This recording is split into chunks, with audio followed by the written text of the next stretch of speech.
Hello everyone, আসসালামু আলাইকুম। Welcome back to my channel Sharmin Shakti's recipe.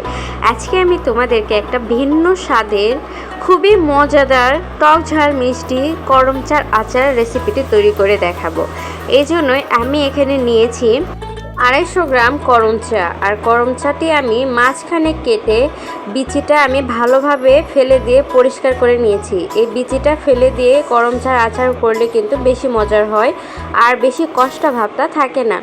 আমি পরিষ্কার করে নেওয়ার পর এখানে ফুটন্ত পানিতে করমচাটি দিয়ে ঠিক 2 মিনিটের মতো একটু বলক করে নিব।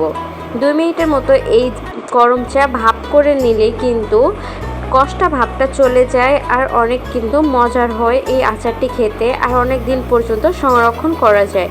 ব্যাস, আমার করমচাটি কিন্তু ভাপ দেওয়া নেওয়া হয়ে গিয়েছে। এখন আমি গরম পানিটি ছেঁকে নিব। এটা এক্সট্রা করে আর ধোয়ার প্রয়োজন নেই।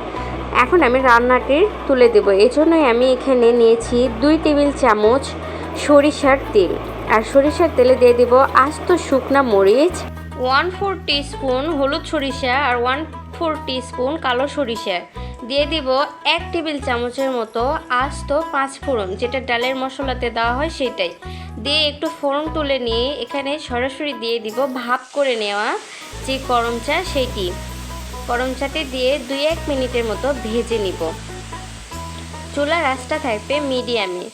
2-1 মিনিট ভেজে নেওয়ার পর দিয়ে দিব আমি এখানে হাফ চামচ লবণ, দিয়ে দিচ্ছি হাফ চামচের একটু কম হলুদের গুঁড়া আর 1 টেবিল চামচ দিয়ে দিব লাল মরিচের গুঁড়া। দিয়ে একটু 2-1 মিনিট ভেজে নেওয়ার পর এখানে দিয়ে দিচ্ছি আমি 1 কাপের মতো চিনি। এখানে করমচা যতটুকু নেওয়া হয়েছে ঠিক ততটুকুই কিন্তু এখানে চিনিটা দিতে হবে। চিনির পরিমাপটা আর করমচার পরিমাপটা একই সমান থাকবে। আমি এখানে সামান্য একটু পানি অ্যাড করেছি আর দিয়েছি 1/3 কাপের মতো ভিনেগার। দিয়ে আমি মিডিয়াম টু লো হিটে এটা 10 মিনিটের মতো রান্না করে নিয়েছি। 10 মিনিট রান্না করার পর যখন এইরকম পর্যায়ে চলে আসবে তখন আবারও মিডিয়াম একদম লো হিটে আরও 5 মিনিট জাল করে নিব। 5 মিনিট জাল করে নেওয়ার পর এই করমচা থেকে যা দড়া দড়াটা বের হবে, এটাই কিন্তু আচারের মেন স্বাদ। আমার আচারটা দেখে বুঝতে পারছেন আপনারা কতটা লোভনীয় আর স্বাদ হয়েছে। এভাবে সহজ একদম পারফেক্ট করমচার আচার তৈরির জন্য এই রেসিপিটা আপনারা ফলো করতে পারেন। যারা এই ভিন্ন স্বাদের রেসিপিটা কখনো ট্রাই করেনি তারা তো অবশ্যই একবার ট্রাই করবেনই। এই আচারের স্বাদটা এত সুন্দর কম্বিনেশনের হয় যে টক ঝাল মিষ্টি একদম পারফেক্ট। যাদের যাদের কাছে এই রেসিপিটি ভালো লেগেছে প্লিজ আমার চ্যানেলটি একবার সাবস্ক্রাইব করে পাশেই থাকবেন।